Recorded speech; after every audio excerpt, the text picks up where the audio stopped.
కామారెడ్డికి చాలా ప్రత్యేకత ఉన్నది. ఎందుకోసం ప్రత్యేకత ఉన్నది?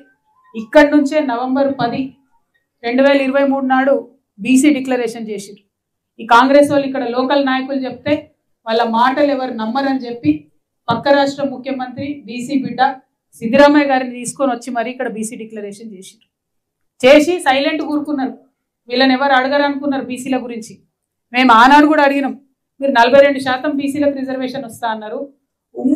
ఉమ్మడి నిజామాబాద్ జిల్లాలో కామారెడ్డి నిజామాబాద్ కలిపితే 2023 ఎన్నికలలో ఒక్క బీసీకి కూడా కాంగ్రెస్ పార్టీ టికెట్ ఇవ్వాలి. ఒకటంటే ఒక బీసీకి ఆ రోజు అది కూడా చెప్పినాం. అయినా సరే బీసీ బిడ్డలు ఆనాడు కాంగ్రెస్ పార్టీని నమ్మిండ్రు, సిద్ధరామయ్య గారిని చూసిండ్రు, ఓట్లేసిరు, గెలిపించారు. కానీ వాగ్దానం చేసి మీరు మర్చిపోయారు. మీరు మర్చిపోయిన తెలంగాణ జాగృతి మర్చిపోలేదు. మేము వెంటపడ్డాం. మీరు పూలే విగ్రహం పెట్టాలని అడిగినాం. మీరు అమ్మ సావిత్రిబాయి పూలే యొక్క జన్మదినం అఫీషియల్గా చేయాలని అడిగినాం. కామారెడ్డి డిక్లరేషన్ యథాతథంగా అమలు చేయాలని ఈ రాష్ట్రంలో ఉన్న అన్ని జిల్లా కేంద్రాలు తిరిగి రౌండ్ టేబుల్ సమావేశం పెట్టి అసలు కామారెడ్డి డిక్లరేషన్ ప్రజలు మర్చిపోకుండా చేసిందే తెలంగాణ జాగృతి సంస్థ. ఒకటి కాదు, రెండు కాదు, బీసీ డిక్లరేషన్లో మీరు అనేక మాటలు ఇచ్చారు. ఆ మాటలన్నిటి మీద కూడా మేము వెంటపడ్డాం.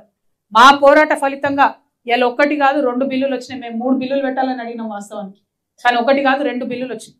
ఆ 2 బిల్లులు వస్తే అవి ప్రెసిడెంట్ దగ్గర ఇరుక్కున్నాయి. మళ్ళా మేము వార్నింగ్ ఇచ్చినాం బీజేపీకి, కాంగ్రెస్కి. మీరు కనుక ఖచ్చితంగా ఆర్డినెన్స్ తీసుకొచ్చి బీసీలకు 42% రిజర్వేషన్ ఇవ్వకపోతే రైలు రోకో చేస్తామని చెప్పిన మానాడు. చేస్తామని చెప్తే తెల్లారి కల్లా గవర్నమెంట్ ఆర్డినెన్స్ పెట్టింది. ఆ ఆర్డినెన్స్ మళ్ళా గవర్నర్ దగ్గర ఆగిపోయి ఉన్నది. కాబట్టి ఈ అంశాలన్నిటి మీద కూడా సీరియస్గా ఫైట్ చేస్తున్నాం.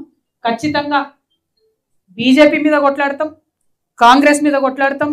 బీసీ బిల్లు సాధనలో మేము ముందుంటామని ఈ సందర్భంగా నేను తెలంగాణ ప్రజలందరికీ కూడా తెలియజేస్తా ఉన్నాను.